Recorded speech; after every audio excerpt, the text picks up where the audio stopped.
honor talking to you in your illustrious chamber at here, Just Dial. Big fan of what you guys are doing, right? Before we jump right into the conversation, would love if you can just, enlighten us with what your journey has been, how's it been, and then we can, build up on that. Sure. First of all, thanks for having me on this platform, and I feel really honored to be here. The journey has been quite exciting, to say the least. Close to about slightly over 2 decades of doing various things in marketing, and 3 specific industries which I dabbled into and learned my ropes and learned all the tricks and built something. Are advertising, telecom, and internet. Last 7-8 years have been all internet. So all in all, a very exciting journey. In last 20 years, I have launched brands. I have resurrected some dying brands. I have worked on very, very strong brands as well. I have been part of startup ecosystem. I have been part of very, very big international conglomerates. So tested all kind of professional dishes that can be served to you. It's been quite enriching, huge amount of learning, and marketing for one teaches you to really keep your feet on ground all the time. Right. Marketing is something which can be as close to getting to the moment of truth as possible, right? And dealing with consumers, thinking about consumers day in and day out, thinking about solving problems, solving challenges. It all keeps you on your toes, but at the same point of time makes everyday job extremely exciting. I have never had one single dull day in my career where there was either not a crisis to manage or something new to be done. So to that extent, extremely fulfilling and rewarding. Well, consciously, if you ask me, content marketing has been a very recent phenomenon as a term, right? But subconsciously, it has always been there. When I started out in advertising, say for example, all we were doing was generating content for brands that we were working for, right? Or that we were servicing. Now, the format may have been different, the output may have been slightly different, but at the end of the day, it was all content, right?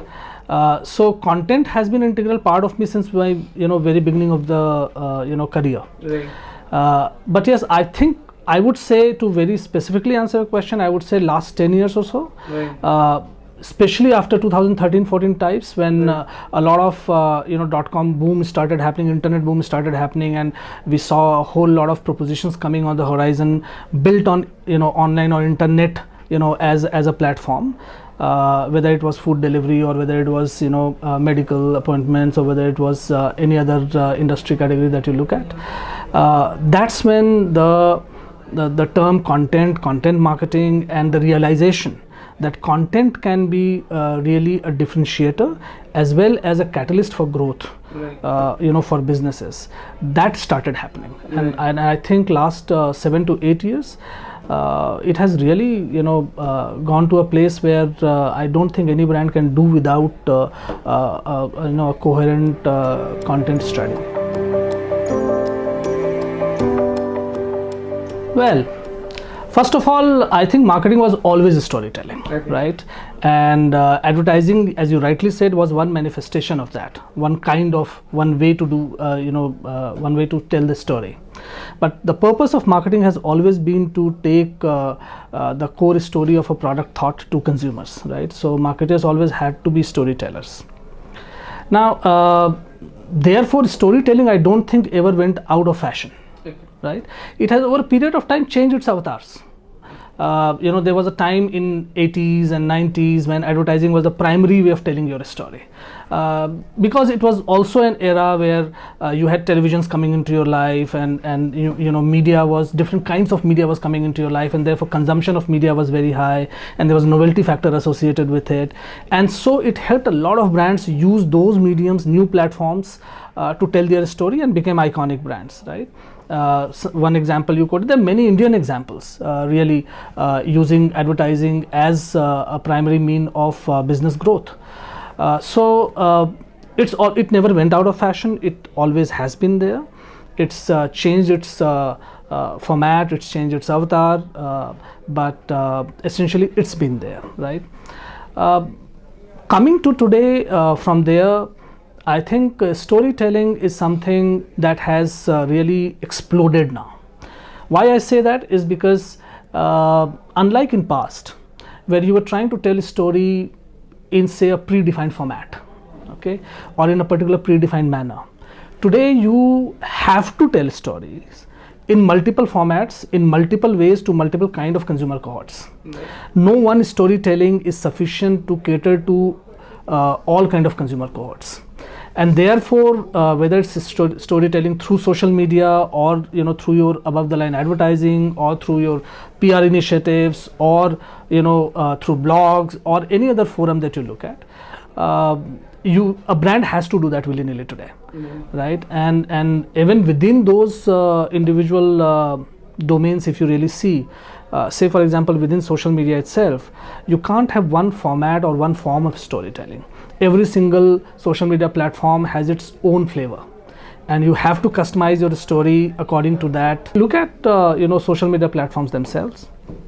Every platform has its own flavor, and therefore you have to customize your story. You have to really suit the taste of the audiences of that platform, and therefore repurpose the same content in multiple ways, right? So therefore today storytelling is far more exciting, because your idea has got multiple platforms for it to be distributed, and that makes it all the more exciting. Second, it also helps you reach out more and reach out deeper, okay, and reach out better, because in previous era you had limited media, and you knew that limited media was reaching out to limited number of people, and therefore as a marketeer you probably could not have done anything beyond. Today you know that if you look at multimedia or media multiplier as a concept, different media reaches out to probably different cohorts. Some media reaches out to few cohorts very, very exclusively, and between all these media put together, you reach out to sheer so many more number of consumer cohorts today and consumers today. So massive opportunity for marketeers on one hand, and therefore giving an opportunity to really tell your story in a very exciting manner and in different manner to different people. So yeah, I mean to sum it up all, you are looking at a situation today where content is kind of just exploding like nuclear fission or something like that. As you rightly said, I think the science of marketing has, in a way, it appears that it's overtaking arts part of the marketing. Okay. However, it's a matter of debate, may or may not be.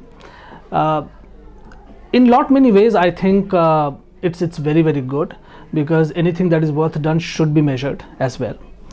And measurement is something that we had always been lacking over a long period of time, which also gave a perception that marketing is a very subjective function, and it really cannot be, and it's a cost function, and therefore there was a certain perception that marketing and marketers always used to carry.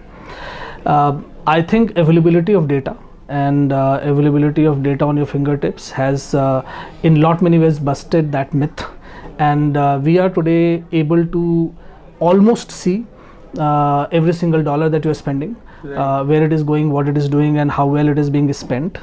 Though it's not a perfect science as yet, we are yet to reach there. But yes, I mean we are on that path, and the journey looks very exciting there. The art part of marketing, therefore, has to go through a metamorphosis of sorts. Okay. I think it's also a misnomer that say for example performance marketing, right, when you do Google AdWords or PPC campaigns, the general perception is that it doesn't require creativity. it's all science, okay? And folks like you or others who do SEO content would always argue that, listen, I mean, there are set formats. You are doing A/B, you are checking, you are finding out what is working, what is not working, and it's absolute science. How many words you have to type, which word you have to write, and so on and so forth. You can test everything, right? Rightly so, you can.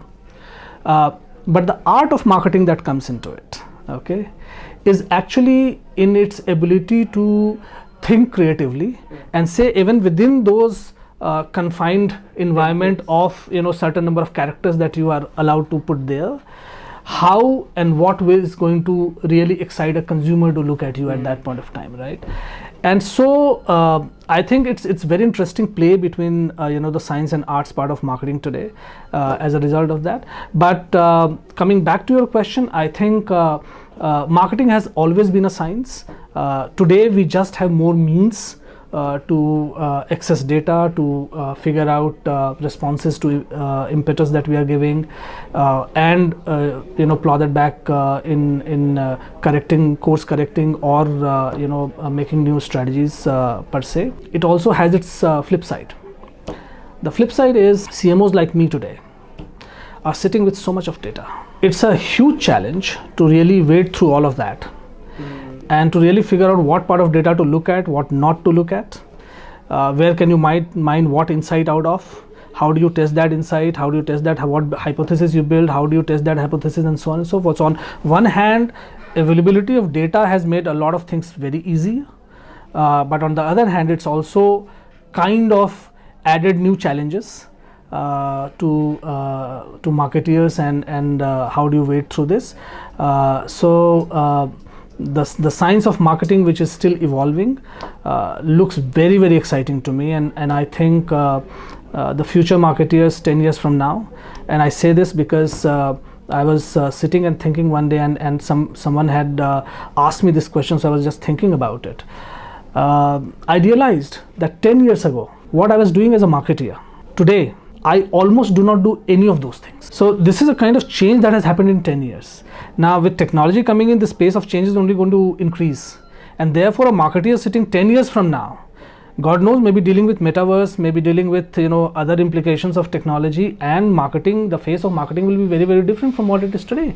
Even digital marketing, performance marketing, the way it is known today, you never know whether voice is going to become the next text, and therefore what implications going to be, bring into the entire scheme of things. So very, very exciting arena we have got ourselves into, and I think at least for a person like me and a lot of fellow marketers that I talk to, this journey looks so exciting for next 10 years now, because the science is developing. First of all, marketing has no shortcuts. Learn that. While you may be tempted as a young marketeer to find and use a lot of them, but no shortcut can ever create lasting value. Second, learn that failure is essential. Not everything that you'll do will succeed. So you need to learn to take failures in stride, learn from it, grow, and try not to repeat it, and and do better things and bigger things, right? And three, the glamour of marketing has a lot of hard work behind it. I see a lot of youngsters who get too enamored by advertising campaigns and want to get into brand marketing, and I need to do another Marlboro and so on and so forth, right? You need to understand that great work never happens out of fluke. Right. It's always very well thought through, very well researched, and a very well ideated a concept that becomes great. So these are probably three things I would want to tell young marketers, if at all. Cool. Thank you, Basu. This was a very fun conversation. This was especially invigorating for me. Thank you for giving us the time, the space to have this very fun and casual, open conversation around this, and I hope to be in touch and learn more from you.